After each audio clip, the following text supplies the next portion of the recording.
السلام علیکم ورحمۃ اللہ وبرکاتہ۔ الحمدللہ رب العالمین الرحمن الرحیم مالک یوم الدین ایاک نعبد و ایاک نستعین۔ حضرت سامعین ناظرین بھائی نے سوال کیا ہے کہ کیا عورت میک اپ کر کے نماز پڑھ سکتی ہے کہ نہیں؟ اللہ رب العالمین نے قرآن حکیم کے اندر ارشاد فرمایا وَقَرْنَ فِي بُيُوتِكُنَّ وَلَا تَبَرَّجْنَ تَبَرُّجَ الْجَاهِلِيَّةِ الْأُولَىٰ۔ ایمان والی عورتوں کو یہ حکم دیا کہ وہ اپنے گھروں میں ٹھہری رہیں، اور اپنے گھروں میں ٹھہرتے ہوئے اگر وہ میک اپ کرتی ہیں، اگر وہ بناؤ سنگار کرتی ہیں تو اس کو ظاہر بھی نہ کیا کریں۔ چونکہ بناؤ سنگار کے حوالے سے تو ہم یہ بات جانتے ہیں کہ بناؤ سنگار عورت کر سکتی ہے، اس کا میک اپ جو ہے وہ ہو سکتا ہے، وہ جس قدر بہتر سمجھتی ہے وہ کر سکتی ہے، اس میں کوئی قباحت یا کوئی برائی نہیں ہے۔ لیکن اصل شرط کیا تھی کہ اس کی یہ بناؤ سنگار جو ہے اس عورت کا اپنے شوہر کے لیے ہونا چاہیے، اور پھر گھر کی چار دیواری کے اندر جو ہے اس کا یہ بناؤ سنگار اور اس کا بننا سنورنا جو ہے وہ گھر کی چار دیواری کے اندر ہونا چاہیے۔ اسی طرح سے وہ عورتیں جو گھر میں نماز بھی پڑھتی ہیں اور میک اپ بھی کیا جاتا ہے اور اس کا تعلق کسی اور ذریعے سے ہے، جیسے عام طور پر جو میک اپ کرتے ہیں وہ عورت کرے جیسے مرضی کرے، اس میں کوئی قباحت والی بات نہیں ہے۔ لیکن اگر نماز پڑھنی پڑ جائے، نماز کا وقت ہو جائے اور اس سے پہلے عورت نے میک اپ کیا ہو تو اس صورت میں کیا اس کا میک اپ بھی ہے اور نماز جو ہے وہ اس کی ہو جائے گی کہ نہیں ہوگی؟ اب دیکھیں نماز کے لیے شرط کیا ہے۔ نماز کے لیے انسان کا وضو ہونا یہ شرط ہے، یعنی اگر نماز پڑھنی ہے نماز سے پہلے اس کا وضو ہونا ضروری ہے۔ اگر وضو نہیں ہے تو اس آدمی کی نماز نہیں ہو سکتی، خواہ وہ مرد ہو یا عورت ہو۔ لیکن عورتوں کے حوالے سے دیکھیں کہ اگر کسی عورت نے میک اپ کیا ہوا ہے اور اس کے نے بناؤ سنگار کیا، اپنی چار دیواری کے اندر کیا، اپنے گھر میں کیا، اپنے شوہر کے لیے کیا، لیکن نماز کا ٹائم ہو جاتا ہے، نماز پڑھنا پڑ جاتی ہے، تو پھر اس کی کنڈیشن ذرا چینج ہو جاتی ہے۔ ذرا دیکھنا ہوگا کیا اس عورت نے جو نیل پالش لگائی ہے کیا وضو اس سے پہلے کیا تھا کہ اس کے بعد کیا تھا؟ یعنی بناؤ سنگار میں کوئی ایسی چیز نہیں آنی چاہیے جس کی بنا پر اس کا وضو ہی نہ ہوتا ہو۔ جیسے نیل پالش ہے،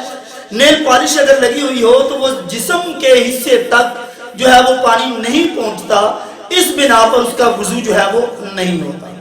اور اگر وضو پہلے تھا بعد میں نیل پالش لگا لی، یعنی اگر اس نے نیل پالش یا اتار لی اور تب وضو کیا، یہ بھی بات اپنی جگہ پر ٹھیک ہے، پھر بھی صحیح ہے۔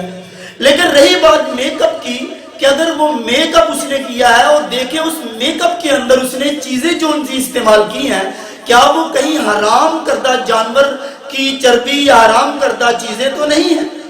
یعنی وہ میک اپ جو وہ کر رہی ہے،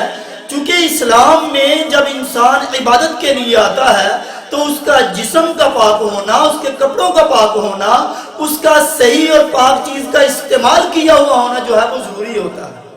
لیکن اگر اس عورت کا میک اپ اس ایسی چیزوں کا بنا ہوا ہے جو حرام جانور ہیں، جو حرام کردہ چیزیں ہیں، ان چیزوں سے تیار کردہ اس کا میک اپ کا سامان بنا ہوا ہے، تو اس صورت میں اگر میک اپ عورت کر کے پھر نماز کے لیے آتی ہے تو یہ کنڈیشن کچھ اور طرح سے بن جاتی ہے۔ تو رہی بات یہ کہ اگر عورت نے ویسے ہی میک اپ ظاہر جائز ہے، اس میں کوئی ایسی قباحت والی بات نہیں۔ میک اپ کے اندر وہی چیزیں جو ہم پہلے بھی بیان کر چکے ہیں جو ممنوع ہے، یعنی جو ممنوع ہے جیسے آئی برو وغیرہ جو ہے اس کا بنانا ممنوع ہے، حدیث کے اندر واضح طور پر الفاظ ہیں کہ آئی برو جو ہے وہ عورت نہیں بنا سکتی، یہ ممنوع ہے۔ اسی طرح سے اپنے دانتوں کو تراشنا، دانتوں کے اندر سوراخ کروانا، یہ ساری چیزیں ممنوع ہیں۔ اب رہی کوئی جو بھی اپنا بناؤ سنگار بظاہر عورت کرتی ہے اور کرنے کے ساتھ اگر کوئی عورت کر سکتی ہے تو اس میں کوئی قباحت نہیں ہے، اس کا میک اپ ہے وہ کر سکتی ہے۔ لیکن نماز کے لیے شرط کیا ہے کہ نماز پڑھنی ہے تو اس کے لیے شرط کیا ہے کہ جو اس کی نیل پالش ہے وہ وضو سے پہلے نہیں ہونی چاہیے، یعنی پہلے وضو ہو اس کے بعد وہ لگا سکتی ہے نیل پالش۔ اگر پہلے نیل پالش ہے تو پھر وضو نہیں ہوگا کیونکہ جسم تک اس کا پانی نہیں پہنچ رہا۔ اب اسی طرح سے جو میک اپ اس نے کیا اس میک اپ کے ذریعے سے اس کی کنڈیشن کیا ہوگی؟ اگر اس میں چیزیں ایسی ہیں، حرام کردہ چیزیں استعمال ہوئی ہیں، تو پھر اس کو تو یہ حرام کردہ چیزیں استعمال نہیں کر سکتی، چونکہ نماز کے لیے جا رہی ہے تو نماز کے لیے ان حرام چیزوں کا استعمال کر کے نماز نہیں ہوتی۔ تو گویا کہ اگر ان دونوں شرائط سے آپ کا میک اپ پاک ہے، کہ اگر پہلے اس نے وضو کر لیا بعد میں نیل پالش لگا لی، اور میک اپ کے لیے جو چیزیں اس نے استعمال کی وہ چیزیں حرام کردہ نہیں تھی، غلط چیزیں نہیں تھی، حرام جانوروں کی نہیں تھی، تو وہ چیزیں اگر استعمال کر کے میک اپ کر لیتی ہے تو اس صورت میں وہ نماز پڑھ سکتی ہے، نماز پڑھنے میں کوئی قباحت نہیں ہے۔ اور اگر اس نے نیل پالش پہلے لگائی بعد میں وضو کیا پھر وضو نہیں ہوا تو نماز بھی نہیں ہوگی، اور یا پھر اس نے نیل پالش تو بعد میں لگائی پہلے وضو کر لیا لیکن چیزیں حرام کردہ جانوروں کی استعمال کر دی، جو میک اپ کے اندر چیزیں استعمال ہوتی ہیں تو حرام کردہ وہ چیزیں تھیں، تو اس بنا پر بھی اس کا میک اپ تو ہو جاتا ہے لیکن نماز جو ہے وہ نہیں ہوتی کیونکہ اس نے حرام چیزیں استعمال کی ہیں۔ تو اس طرح سے